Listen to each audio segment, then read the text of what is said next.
A paz, Vanessa. Uma Conceição. Cadê aqui? Uma Conceição. A paz. Leandro, a paz. Eli, a paz. Vamos entrando, gente. Deixa eu pegar aqui a minha viola.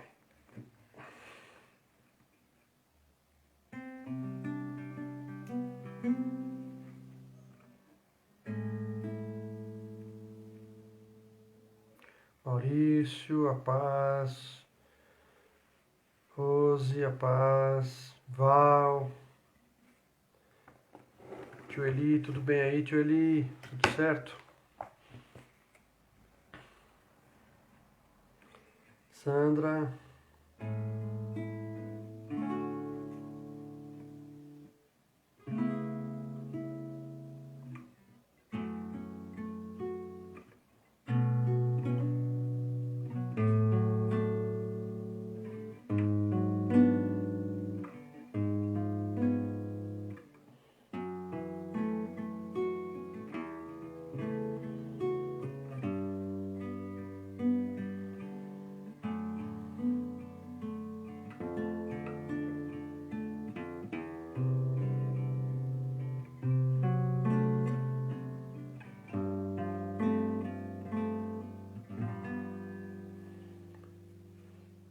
Oi, Ju, a paz, tudo bem aí? Os meninos estão bem? A paz do Senhor para todos.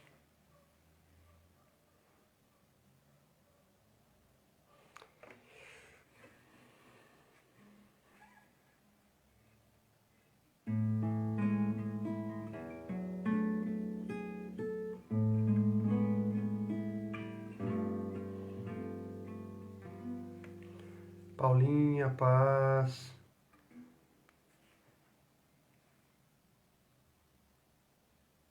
Beleza. A imagem tá boa. Tô amarelo ou não? A Su não entrou ainda. Oi, Deli. Oi, Dai. Tudo bem? Mãe Rosinha, paz do Senhor. Oi, Milena. Oh, que legal. Muito bom. Deli, Pastor Walter.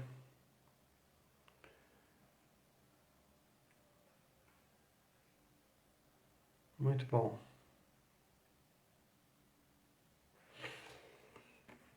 Pois bem, irmãos,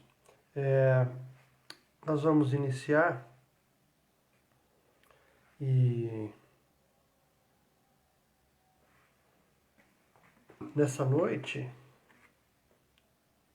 eu vou cantar um hino antigo e interessante. Esse hino ele foi composto, acredito que lá pelos anos de 1800 e pouco, mais ou menos, por um irmão presbiteriano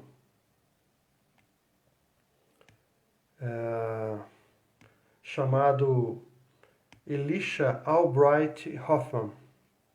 Elisha Albright Hoffman. Ele era filho de uma família cristã. Eles realizavam cultos diários em sua casa, né? E esse irmão se tornou um pastor, né? Depois ele estudou, se formou e foi aceito como pastor. E nasceu na Pensilvânia. E ele é autor, olha, para vocês verem, irmãos, tem muitos hinos, eu não vou citar o nome dos hinos, mas muitos hinos do Inário que a gente conhece são de autoria dele, não é? do nosso irmão Elisha. Ele era presbiteriano e ele compôs mais de 2.000 hinos. Nossa, já pensou? Devia ser um irmão muito dedicado a essa área aqui. Jotinha, Paz, Irmã Vicentina, muito dedicado, não é? E ele nasceu em 1839 e morreu em 1929, 90 anos. Né? Ele presidiu uma igreja por mais de 30 anos e se aposentou nessa igreja, teve 3 filhos. Sua esposa, depois de 2 ou 3 anos de casados, sua esposa morreu, ele se casou novamente, né? Ele cuidou de 3 filhos, depois com a nova esposa, ele teve mais um filho e essa família foi uma família muito abençoada. E a canção o hino que eu vou cantar foi a pedido de uma irmã, né? E eu sei que muitos vão se lembrar, outros talvez não conheçam aqui. Eu sei que alguns vão se lembrar. E em português, o título é Em Constante Oração. E em inglês, o título é Está Tudo no Altar? Olha que interessante, né? Está tudo no altar? Então eu vou cantar essa canção. Eu nunca cantei sozinho, né? Mas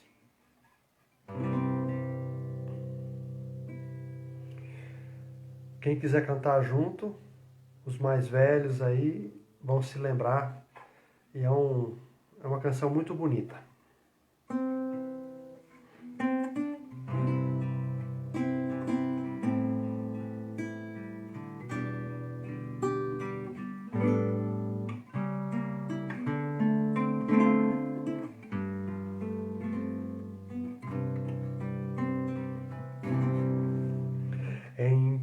Em fervente oração, vem o teu coração na presença de Deus derramar, mas só podes fruir o que estás a pedir quando tudo deixares no altar, quando tudo perante o Senhor estiver e todo teu ser Ele controlar, só então has de ver que o Senhor tem poder quando tudo deixares no altar. Maravilhas de amor te fará o Senhor, atendendo a oração que aceitar. Seu imenso poder te virá socorrer quando tudo deixares no altar,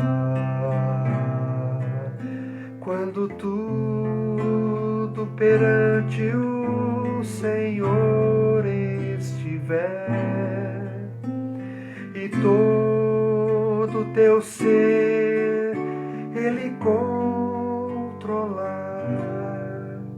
só então has de ver que o Senhor tem poder quando tudo deixares no altar.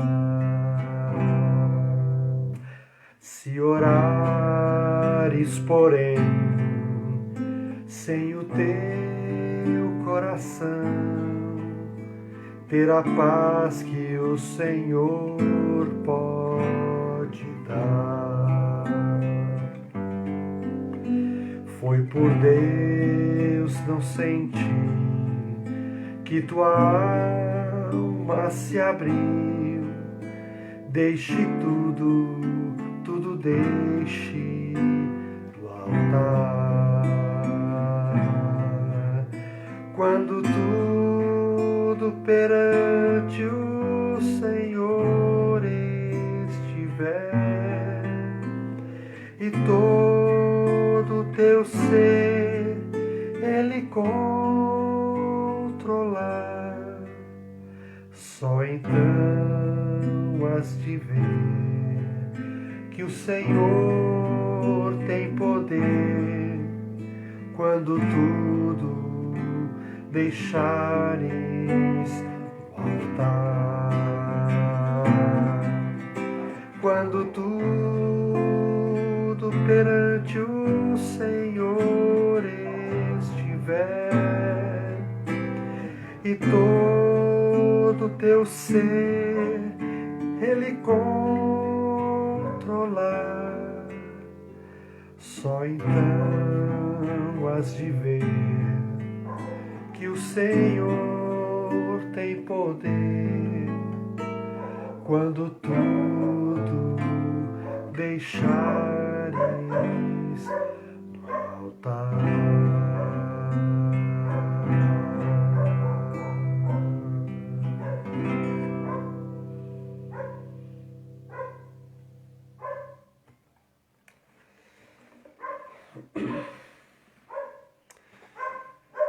Que legal. É linda essa canção, não é? Em fervente oração, outros se lembram, né? Em constante oração, ou em inglês, está tudo no altar. Eu acho que é uma letra que nos incentiva a deixarmos tudo diante de Deus. Não é? Surge dessa canção, né, de acordo com o título em inglês, está tudo no altar. Não sei se a tua resposta é sim. Está tudo realmente diante de Deus? Nossa gratidão,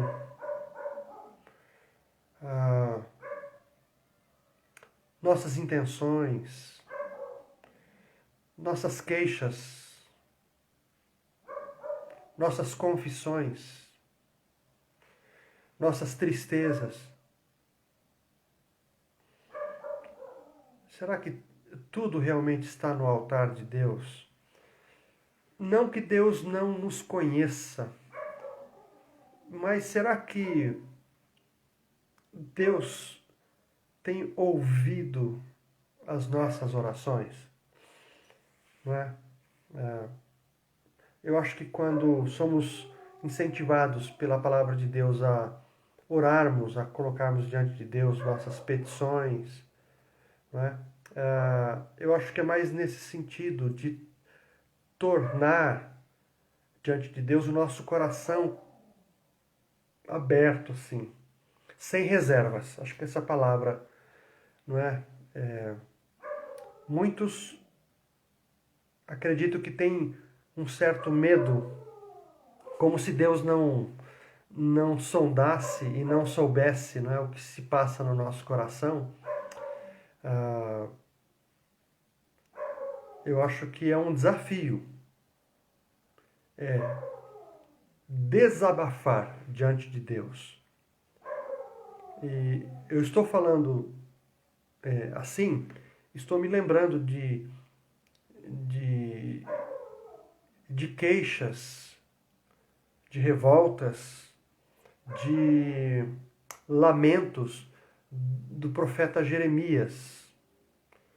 E o profeta Jeremias passou poucas e boas, não é? Porque amava a Deus e foi levantado por Deus para exercer o seu ministério de profeta numa época de caos espiritual, de tristeza de Deus por ver o seu povo ligado em outras coisas e não se dedicando a Ele, né? E por muitas vezes nós encontramos o profeta Jeremias no livro de Jeremias e também ah, no, no outro livro que nós chamamos de Lamentações de Jeremias, não é? As queixas de um profeta chorão. E eu acredito que, se não todos, muitos de nós se colocariam na mesma condição, na mesma posição dele diante de Deus, não é? Talvez hoje nós tenhamos um pouco de receio de colocar desejos sinceros diante de Deus, inclusive aqueles desejos ruins, aqueles pensamentos ruins, pensamentos de vingança, pensamentos de revolta e de incompreensão, não é? E Jeremias teve essa coragem. Deus o acalmou, Deus o consolou, mas ele foi um profeta que teve a coragem de rasgar o seu coração diante de Deus. E nessa noite, irmãos, eu gostaria de compartilhar um texto bastante conhecido de todos vocês, e é uma passagem bem conhecida no livro de Jeremias mesmo, o capítulo 18. E a gente pede que Deus nos dê a graça, né, para esse momento de reflexão, porque a palavra de Deus nos é dada para que nós conheçamos mais a Deus, o caráter de Deus, os seus atributos, né, o seu jeito de ser, o seu jeito de fazer as coisas. E isso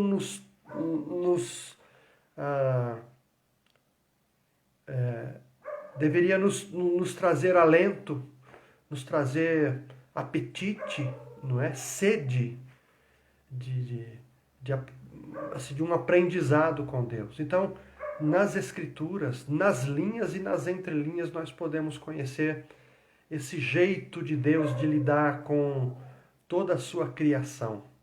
Quando está tudo bem e quando as coisas não estão bem, quando estão ruins. E este episódio, no capítulo 18, ele acontece dentro do reinado de um rei que foi um rei ruim, não é? Em Judá, um rei de Judá. Olha, não teve um rei que prestasse no Reino do Norte.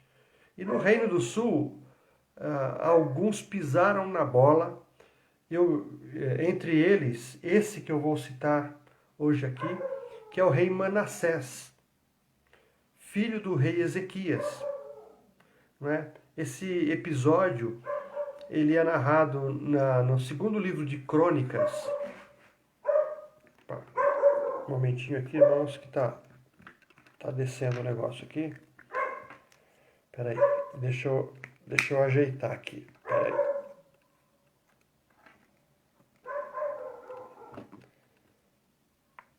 Essa pecinha aqui, que não sou eu, às vezes não coopera comigo, né? Então aí cai o... Vamos ver se não cai mais. Um momentinho só, irmãos. Aí, vamos ver. Então, no segundo livro de Crônicas, nós encontramos aqui a história, no capítulo 33, a história de Manassés. E aí a gente pode entender melhor o capítulo 18 de Jeremias. Olha só, segundo Crônicas, capítulo 33. O Manassés, ele tinha 12 anos quando começou a reinar. E reinou em Jerusalém por 55 anos.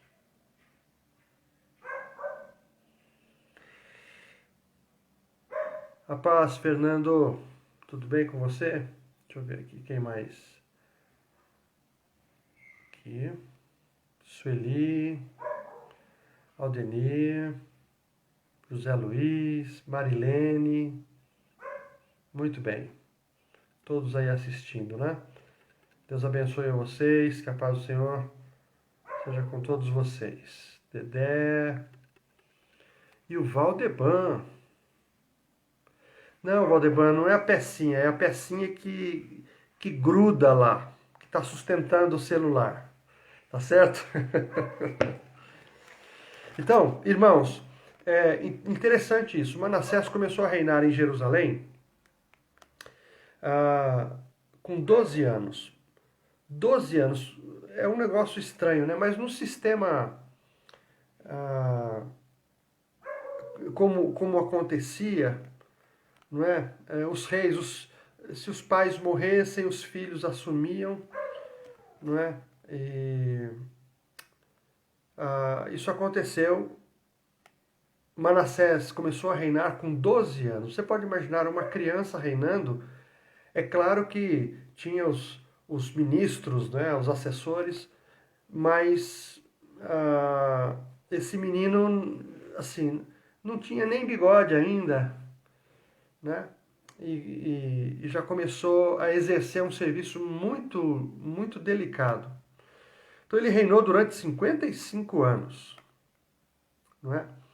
Ele fez o que era mal aos olhos do Senhor e seguiu as práticas detestáveis das nações que o Senhor havia expulsado de diante dos israelitas. Reconstruiu os santuários idólatras que seu pai Ezequias havia destruído. Construiu altares para Baal e ergueu postes de Azerá. Também se curvou diante de todos os astros dos céus e lhe prestou culto. Construiu altares idólatras no templo do Senhor, sobre o qual o Senhor tinha dito: meu nome permanecerá em Jerusalém para sempre. Nos dois pátios do templo do Senhor, construiu altares. Olha, irmãos, não é a pecinha que vos fala. É a pecinha que segura o celular. Dá licença um pouquinho. Eu tô saindo de cena aqui para arrumar, hein?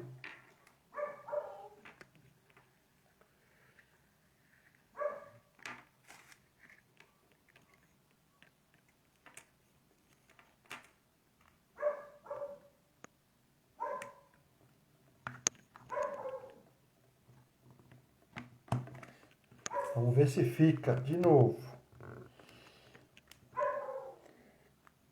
Deixa eu colocar mais em pezinho aqui. Quem sabe ele... Espero que não caia de novo. Bom, então, nos dois pátios do templo do Senhor, construiu altares para os astros dos céus. Então, irmãos, quando a gente, hoje, a gente vê aqueles programas que o pessoal começa a dizer porque nós estamos não sei o que lá de aquário, de câncer, etc e tal, aquele mapa astral, não é? O pessoal se baseando em posicionamentos dos astros, né? Tem um pessoal que consulta isso, que faz esses mapas astrais, astrais aí, enganando todo mundo, não é? Então, ele se dedicou a adorar os astros dos céus. Então você pode imaginar, não é? As estrelas, sol, lua, as constelações, e ele prestava culto aos astros. Manassés também sacrificou seus filhos no fogo, no vale de Ben-Hinom. Praticou feitiçaria, adivinhação e magia e consultou médiuns e praticantes do ocultismo. Fez muitas coisas perversas aos olhos do Senhor e com isso provocou a sua ira, a ira do Senhor. Manassés chegou a fazer uma imagem esculpida e colocou-a no templo de Deus, sobre o qual Deus tinha dito a Davi e a seu filho Salomão: meu nome será honrado para sempre neste templo, em Jerusalém, a cidade que escolhi dentre todas as tribos de Israel. Se os israelitas tiverem o cuidado de obedecer aos meus mandamentos, todas as leis, estatutos e decretos que o meu servo Moisés lhes deu, não os expulsarei desta terra que dei aos seus antepassados. Manassés, porém, levou o povo de Judá e de Jerusalém a fazer coisas piores do que as nações que o Senhor tinha destruído diante dos israelitas. O Senhor falou a Manassés e ao seu povo, mas eles ignoraram seus avisos. Por isso o Senhor enviou os comandantes dos exércitos assírios, e eles capturaram Manassés. E aqui eu vou lembrar de um texto que a Yolanda do Valdeban gosta. Aliás, ela canta a respeito disso, né? Puseram um gancho em seu nariz, o prenderam com correntes de bronze e o levaram para a Babilônia. Até aqui, irmãos, é um relato muito negativo, terrível, né, para esse rei Manassés aqui. E ele fez muita besteira, muita bobagem, e o Senhor então se irou. E no meio disso tudo, Deus levanta o profeta Jeremias, não é? E agora a gente vai para Jeremias no capítulo 18 e nós vamos entender um pouquinho aqui. Então o rei é levado para a Babilônia, não é? O Manassés, e entra aqui o capítulo 18. Vocês se lembram muito bem, né? O Senhor deu outra mensagem a Jeremias: desça à casa do oleiro e eu lhe falarei ali. Então fui à casa do oleiro e encontrei o oleiro trabalhando na roda onde se faz os vasos, não é? Onde se trabalha o barro. Mas o vaso de barro que ele estava fazendo não saiu como desejava. Por isso ele amassou o barro e começou novamente. Então o Senhor me deu essa mensagem para dizer: ó Israel, acaso não posso fazer com vocês o mesmo que o oleiro fez com o barro? Como o barro está nas mãos do oleiro, vocês estão em minhas mãos. Eu queria dar uma paradinha aqui, irmãos, porque eu tenho outras versões aqui e eu vou ler para vocês. O mesmo texto, né? Jeremias 18. O Eterno disse a Jeremias: levante-se, vá à casa do oleiro. Quando chegar lá, eu vou falar com você. Então fui à casa do oleiro e não deu outra. O oleiro estava lá, trabalhando com a sua roda de madeira. Sempre que um pote de barro em que estava trabalhando não saía ao gosto dele, como acontece às vezes quando se trabalha com barro, ele simplesmente começava de novo, usando o mesmo barro para fazer outro pote, outro vaso. Então veio a mensagem do Eterno a mim: eu não poderia fazer exatamente como faz esse oleiro, o povo de Israel. Assim como esse oleiro trabalha... Oh, meu Senhor, é hoje, hein? É hoje. É hoje que o negócio está bravo aqui. Me perdoem, irmãos. Esse negócio aqui não está bom.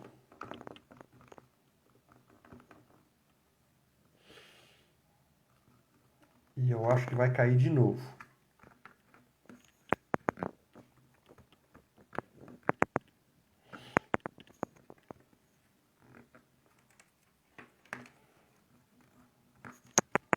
Setenta vezes 7. 70 vezes 7. Vamos lá, irmãos. A luta continua. A luta continua. Eu não poderia fazer exatamente como fez esse oleiro, povo de Israel. Assim como este oleiro trabalha com o barro, eu trabalho com vocês, Israel. Essa é uma segunda versão. E tem uma outra versão aqui. Eu estou lendo assim porque dá uma clareada, viu, irmãos? A terceira versão, capítulo 18, diz assim: Esta é a palavra que veio a Jeremias da parte do Senhor. Vá à casa do oleiro, e ali você ouvirá a minha mensagem. Então fui à casa do oleiro e vi o oleiro trabalhando com a roda. Mas o vaso de barro que ele estava formando estragou-se em suas mãos. E ele o refez, moldando outro vaso de acordo com a sua vontade. Então o Senhor dirigiu-me a palavra: Ó comunidade de Israel, será que eu não posso agir com vocês como fez o oleiro? Pergunta o Senhor. Como barro nas mãos do oleiro, assim são vocês nas minhas mãos, ó comunidade de Israel. Bom, aqui estão as três versões. Eu espero que não caia de novo, irmãos, mas não é fácil, não. Bom, nesses dois textos, irmãos, o de Manassés e o de Jeremias, nós encontramos aqui ações de Deus. Quem se apega muito só ao Jeremias 18, não é? Pode enxergar um lado só, não é, das ações de Deus. É como se Deus dissesse para o povo: Ô meu povo, será que vocês não deixam eu trabalhar com vocês? Vocês são barro nas minhas mãos, tal. E essa visão é uma visão, eu diria assim, unilateral. Né? A gente enxerga só a misericórdia de Deus. E hoje em dia, irmãos, é o que tem acontecido em muitos lugares. Quando se fala de Deus, do amor de Deus, da misericórdia de Deus, só é ressaltado esse lado de Deus, como se Deus ele fosse um ser, eu diria assim, incompleto. É um Deus de amor, até o Novo Testamento fala isso, não é? Deus é amor. É verdade, é verdade. Deus é amor. E é verdade aqui, na continuação do texto, Deus diz assim, olha, se eu anunciar que uma nação ou um reino será arrancado, eu vou tirar do mapa esse povo aqui, e caso esse povo, no processo, se arrependa, eu mudo de ideia, é o que Deus está dizendo. Então, é um Deus que não descarta a possibilidade de um plano B, eu diria. Se ele diz, olha, eu vou arrancar essa nação, eu vou acabar com ela, e esse povo se arrepender, como aconteceu com Nínive, não é? Enquanto hoje se pensa que Deus só é amor, não é? O Jonas, ele tinha uma visão também unilateral.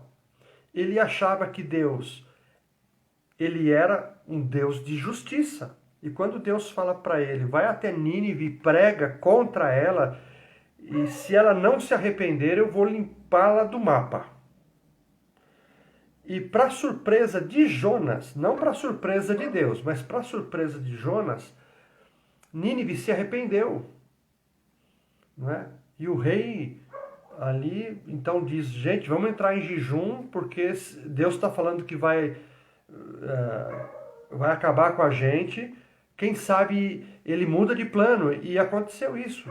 Ele levantou um jejum, decretou um jejum, e o povo se cobriu de cinza, não é? Até os animais deixaram de comer, tal.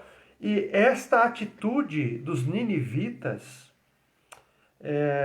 fez com que o plano B, para a gente entender melhor aqui embaixo na Terra, né? O plano B, ele fosse aplicado. Então, Jonas olhava a situação, né, e Deus na situação, e ele até questiona, como pode o Senhor perdoar uma nação dessa? Eles são perigosos, por onde eles vão, eles acabam com tudo, tal, aquela coisa toda. Então Deus dá aquela resposta que todos vocês já sabem, né?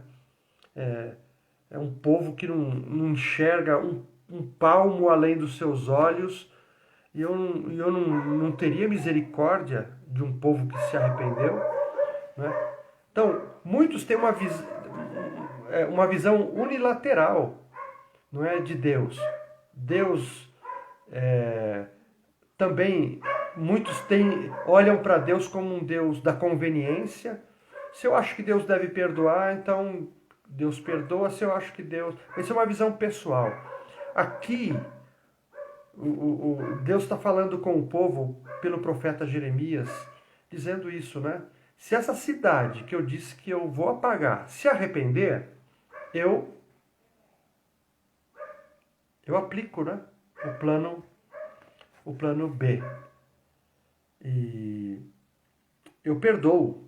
Se uma nação aqui, ele continua, e se eu anunciar que plantarei e edificarei uma nação ou reino, mas essa nação praticar o mal e não quiser me obedecer, eu não a abençoarei como havia declarado. Então, Jeremias, vá e proclame a todo o povo que Judá e os habitantes de Jerusalém, assim diz o Senhor, planejo calamidade para vocês e não o bem. Por isso, cada um abandone seus maus caminhos e faça o que é certo. Então, Deus está usando o profeta Jeremias para dizer isso aí, não é? Será que eu não posso fazer com Israel o que aquele oleiro está fazendo? Da mesma massa, do mesmo barro, forjar. Até porque ele é o oleiro e Israel é o barro. Então, se esse barro, ele desejar que Deus o conserte, que Deus o use para o bem, se ele se arrepender, então, né? Mas não foi isso que Deus encontrou na nação, não é? Então, nesse texto, irmãos, nós vemos que Deus não descarta, a princípio, o objeto do seu amor. Israel é o objeto do seu amor, assim como nós somos também. Então, entre aquela visão do amor, por um lado, e a visão da justiça, por outro lado, nós temos que aprender que Deus, ele é amoroso e ele é justo ao mesmo tempo, não é? Quem prega que Deus só é amor, corre o risco de negligenciar outros atributos de Deus, não é? Agora, quando há uma disposição desse objeto de amor em se reconciliar, então Deus age com misericórdia, com amor, não é, com graça. Então, nesse texto aqui, eu vejo que Deus não descarta a princípio o objeto do seu amor. Deus, o próprio Deus, não é, que cuida deste objeto de amor, que é Israel, que é o seu povo, que somos nós hoje, ele sempre está disposto a apresentar a solução. Sempre há um caminho, irmãos. Deus sempre apresenta um caminho, uma solução, um escape. Certamente Deus nunca pegará a gente de surpresa, sem um aviso, sem um ensino, sem uma direção. Não é? Onde não há lei, a própria Bíblia ensina isso aí. Onde não há lei, não há pecado. Onde não houve ensino, há ignorância. Não é? Então, Deus nunca pega alguém de surpresa assim. Nós não podemos nos queixar de certas ações de Deus. Mas a verdade é que Deus sempre apresenta a solução para as dificuldades. Não é? É um Deus que soluciona, é um Deus que está disposto a apresentar essa solução. Outra coisa que eu vejo aqui é que Deus sempre vai aplicar a sua graça num coração disposto. Onde houver disposição, Deus aplica a sua graça. Ele é um Deus gracioso. Onde há indisposição, a gente vê aqui um Deus que aplica a sua justiça. Porque Deus é amor, mas Deus se ira. Depois de muitos avisos, Deus aplica a sua ira. Deus corrige, porque Ele ama, não é? Então, irmãos, a gente precisa sempre olhar para as Escrituras e enxergar um Deus perfeito, um Deus completo. Quando Deus se ira pelo motivo certo. E irado, ele pode aplicar a sua disciplina, o seu castigo, não é?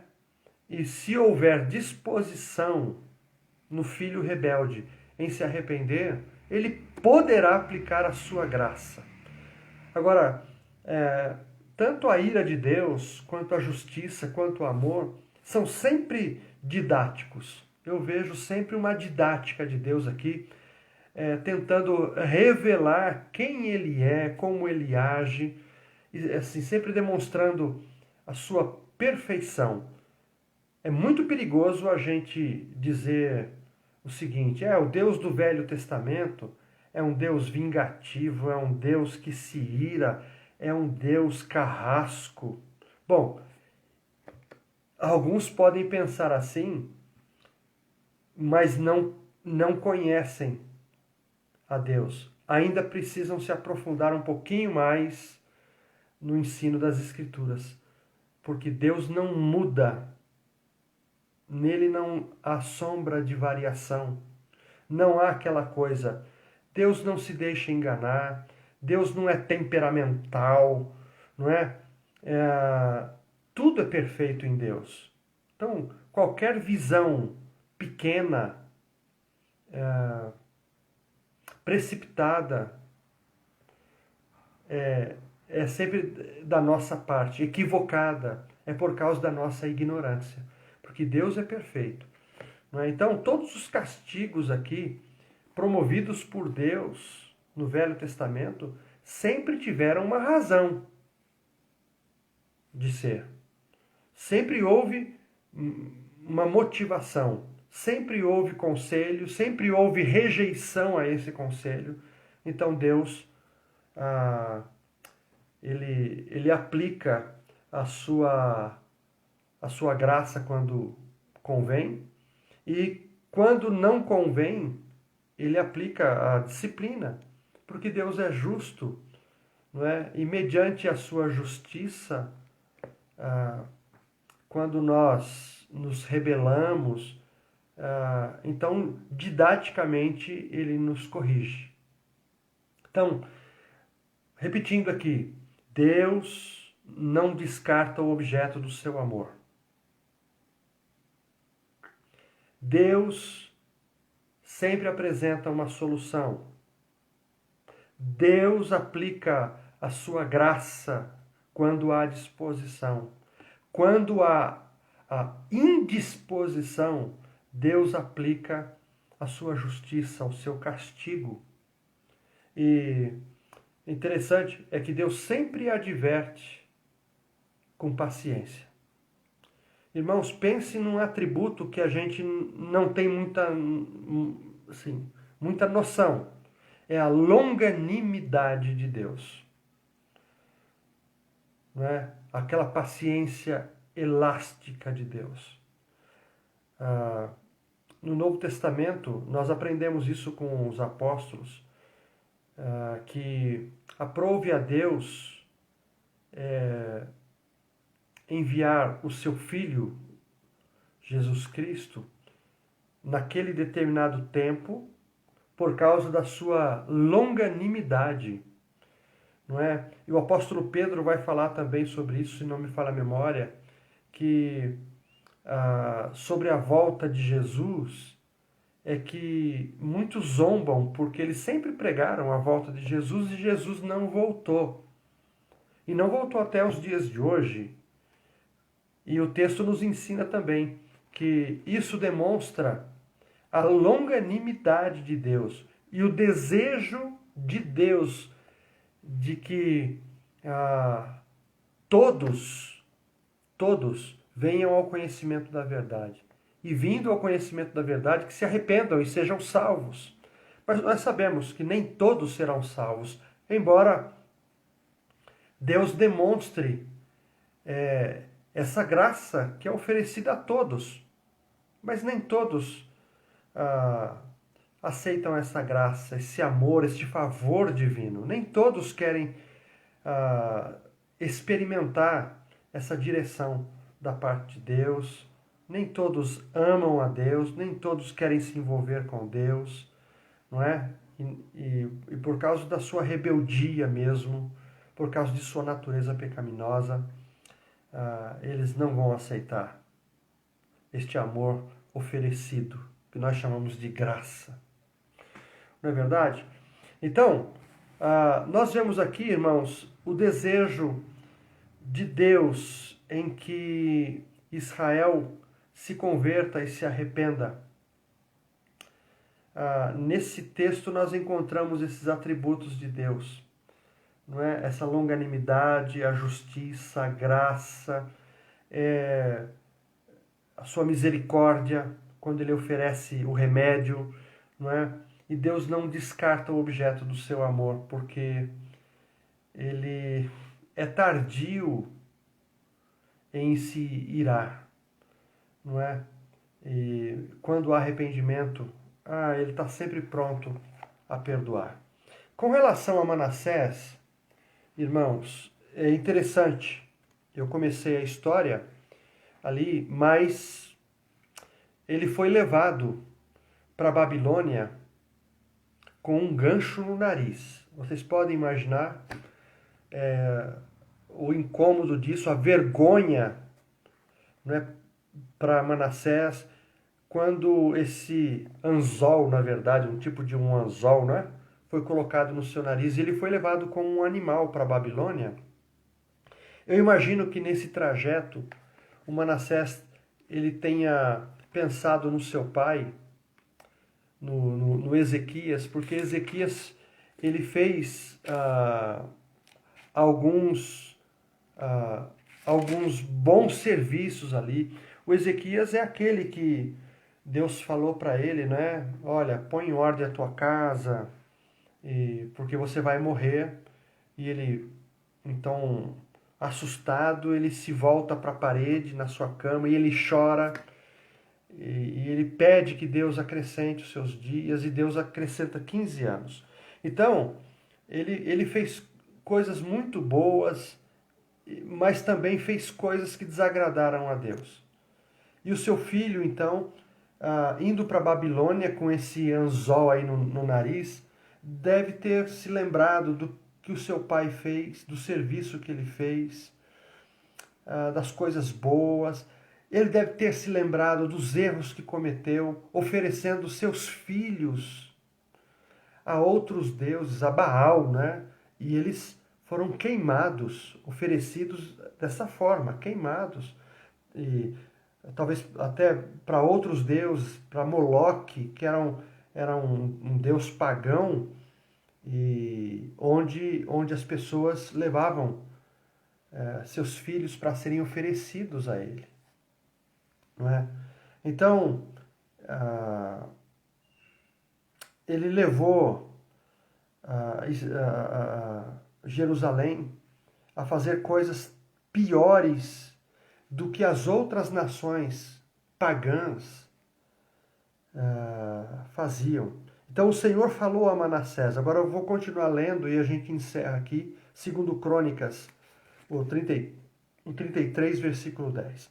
O Senhor falou a Manassés e ao seu povo, mas eles ignoraram seus avisos. Por isso, o Senhor enviou os comandantes dos exércitos assírios, e eles capturaram Manassés. Puseram um gancho em seu nariz, o prenderam com correntes de bronze e o levaram para a Babilônia. Um animal. Em sua angústia, olha agora aqui, ó. Manassés buscou o Senhor, seu Deus, e se humilhou com sinceridade diante do Deus dos seus antepassados. Quando ele orou com essa sinceridade, Deus ouviu sua súplica, atendeu a seu pedido e o trouxe de volta a Jerusalém e ao seu reino. Então Manassés reconheceu que o Senhor é Deus. Irmãos, aí vocês podem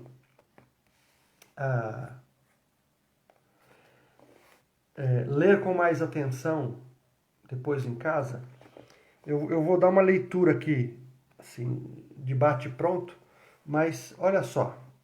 Depois disso, Manassés reconstruiu o muro externo da cidade de Davi, bem alto, desde o oeste da fonte de Gion, no vale de Cedron, até a porta do peixe e ao redor da colina de Ofel. Colocou comandantes militares em todas as cidades fortificadas de Judá.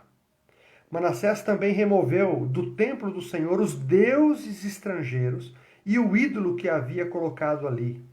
Derrubou todos os altares que havia construído na colina do templo e todos os altares em Jerusalém e os jogou fora da cidade.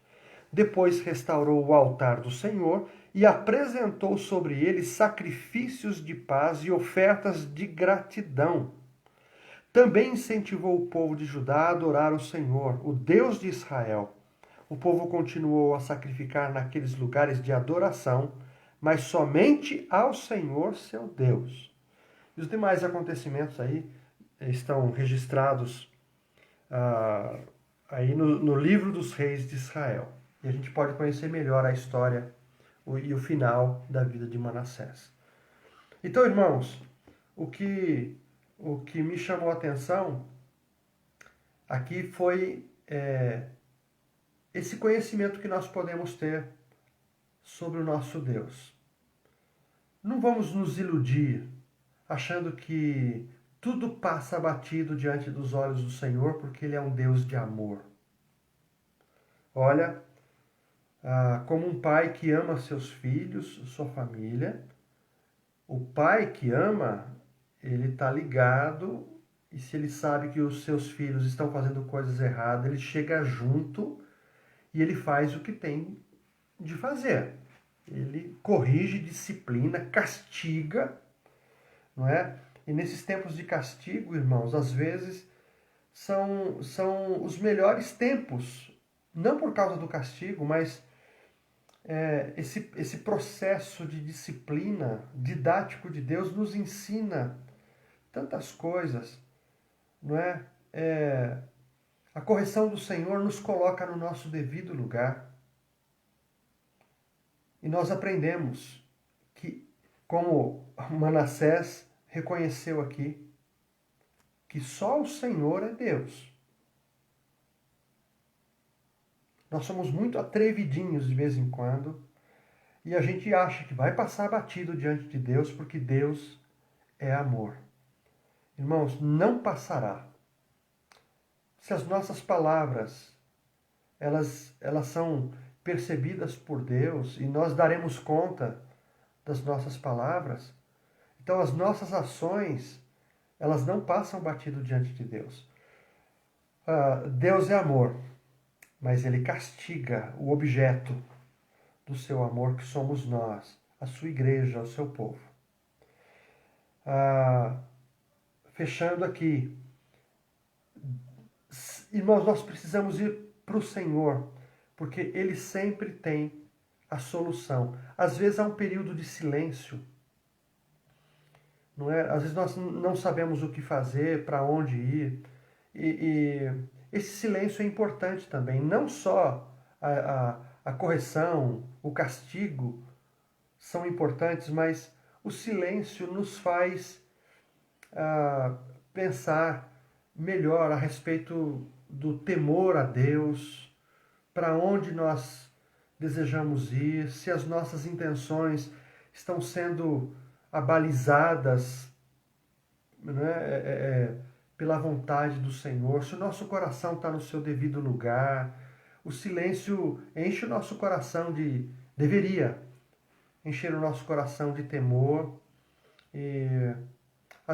Irmãos, como o lavrador faz, ele prepara a terra, lança a sua semente, depois há um período normal de silêncio. Nós não plantamos hoje para colher daqui 24 horas. Deve haver uma espera para cada semente, não é? Há um tempo determinado. E às vezes esse silêncio é porque não chegou o tempo da colheita ainda. Não é? A semente, ela vai produzir, vai dar o seu brotinho, e daqui a pouco as coisas, elas acontecem no seu devido tempo, irmãos. Deus já determinou assim. Mas Deus sempre nos apresentará a solução, mesmo no tempo de silêncio. Deus falará ao nosso coração, a sua palavra está à nossa disposição, não é? E nós podemos orar, não é? E o Senhor sempre vai apresentar a solução para as nossas dificuldades. Quando for necessário, Deus aplicará a sua graça, se houver disposição da nossa parte. Se não houver, irmãos, Deus vai aplicar a sua justiça. E Deus sempre vai nos advertir. Deus vai colocar sentimentos no nosso coração, sensações diferentes. E quando tivermos essas sensações, vamos para Ele. Senhor, o que é isso? É tempo disso, não é tempo. Senhor, coloca a Tua paz no meu coração. Me dá equilíbrio, não deixa eu ser imprudente, não deixa eu procrastinar, me ajuda, não é? Diante desses meus sentimentos, diante daquilo que eu não sei, essa apreensão, né? Às vezes nós somos acometidos por uma intuição, né, de que não é o momento ou de que é. Então nós podemos ir para o Senhor e dizer: Senhor, sinaliza para mim, envia uma palavra, me dá uma direção, um norte. E o Senhor cuida de nós, irmãos. A gente não precisa ficar na vibe de querer ensinar Deus a fazer as coisas, não é? Ao nosso estilo, do nosso jeito. Isso é coisa de criança, coisa de adolescente, assim, né? Não, tem que ser do meu jeito, é infantil isso aí. Tem que ser do jeito do Senhor. Eu espero que essa meditação, irmãos, tenha trazido um alento aos nossos corações, aos corações de todos vocês. Como nós cantamos no início, eu termino. Está tudo no altar de Deus. Por meio das nossas orações, Deus tem conhecido o que está lá dentro. Eu quero terminar orando com vocês. E o conselho dessa noite é: continuemos sendo nus diante de Deus. Que Deus veja quem somos realmente. Não escondamos nada de Deus. Não adianta. Não adianta querer esconder. É impossível, não é? Mas que possamos ter essa liberdade diante de Deus e de falar tudo o que se passa no nosso coração. Tá bom? Vamos orar? Senhor nosso Deus, nosso querido Pai, como é bom poder servir ao Senhor, estar diante do Senhor sem reservas, com o coração aberto, sabendo que o Senhor tudo sabe e que é impossível esconder qualquer coisa dos teus olhos. Obrigado porque o Senhor é esse Deus onisciente, sabedor de todas as coisas. Acredito que feliz é a pessoa que, sabendo disso, não se envergonha de ser quem é diante do Senhor. Feliz é a pessoa que tem essa liberdade, este acesso respeitoso diante do Senhor. Feliz é a pessoa que coloca diante do Senhor tudo o que pensa, tudo o que sente e se submete ao Senhor. Feliz é a pessoa que confia no Senhor. O Senhor é o nosso melhor amigo e no Senhor podemos ter a confiança de que podemos ser quem nós somos, de verdade. Pai querido, eu estou me lembrando aqui daquela nudez de Adão e Eva. Não aquela nudez física, mas aquela condição de liberdade total de estar diante do Senhor. O texto lá diz que eles não se envergonhavam diante do Senhor. Aquela nudez, ó Deus, eu sei que é aquele tipo de nudez que o Senhor espera de nós, para os nossos encontros, para a visitação do Senhor. Que não tenhamos medo como o casal teve após desobedecer a ordem do Senhor. Eu me lembro, Senhor, do texto que diz que o Senhor apareceu lá e perguntou: onde, Adão, cadê você? E a resposta de Adão: eu tive medo. Que nós não tenhamos medo, Senhor, da tua presença. Pelo contrário, que desfrutemos da beleza da nossa comunhão. Ó Senhor querido, que eu, os meus irmãos, nós possamos desfrutar, portanto, disso que o Senhor mesmo preparou para nós. Que todas as coisas estejam no altar, diante do Senhor. Que nos inunde uma paz do Teu Espírito, Senhor querido, promovendo uma alegria, um desejo de ter essa comunhão constante com o Senhor. Eu peço isso para os meus irmãos, em nome do Senhor Jesus. Se tem alguém inquieto, se tem alguém com um pecado não confessado, alguma angústia travada lá dentro do peito, alguma situação, Senhor querido, humanamente falando, impossível de ser arrumada, eu peço em nome do Senhor Jesus uma coragem para esse irmão, para essa irmã, colocando diante do Senhor a situação. Eu sei que o Senhor trará uma direção, porque no Senhor nós temos o remédio. O Senhor é o remédio, o Senhor é o escape, a saída. Deus, em nome de Jesus, eu peço que se alguém não tem tido esta liberdade de colocar as suas confusões diante do Senhor, que a partir de hoje, Senhor, essa pessoa tenha essa coragem, em nome de Jesus. O Senhor não nos rejeita quando nos aproximamos com o coração aberto, franco, sincero, honesto. O Senhor é um Pai maravilhoso, um Pai amoroso, um Pai que é justo, gracioso, misericordioso. Ó Senhor, longânimo, um Pai que nos adverte, um Pai que tem prazer em que seus filhos se submetam à sua palavra, às suas ordens.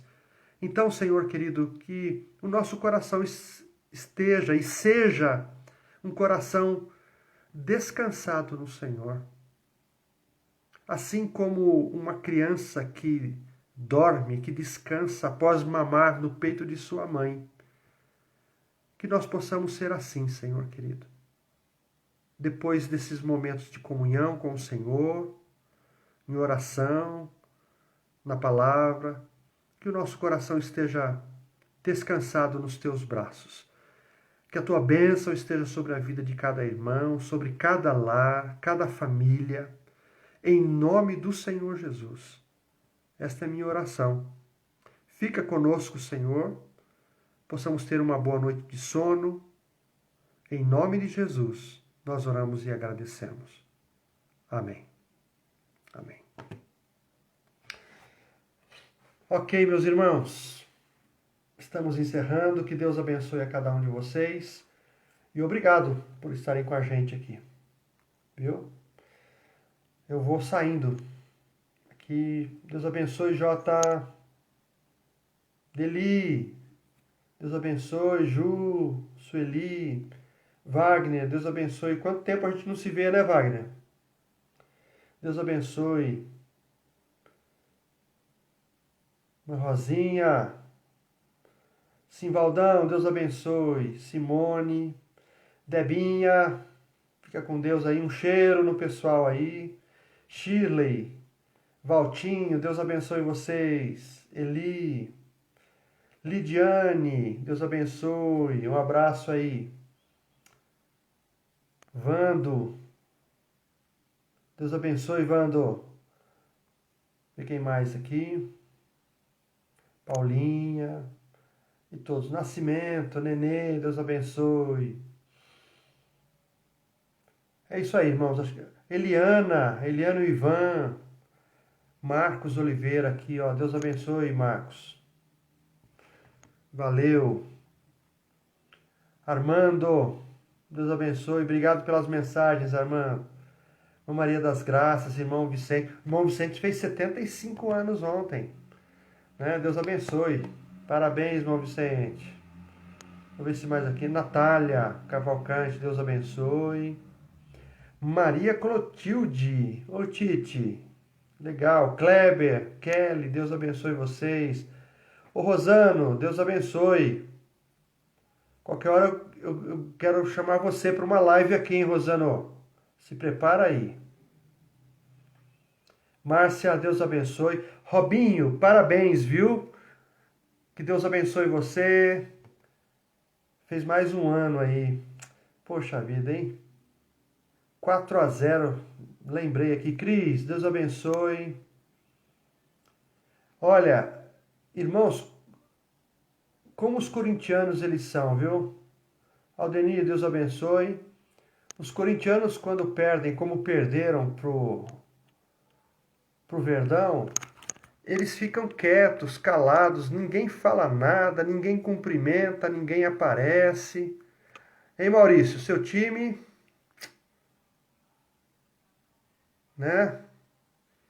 Deus abençoe vocês, irmãos. Desculpa a brincadeira aí. Estou fechando aqui. Fiquem com Deus e até a próxima.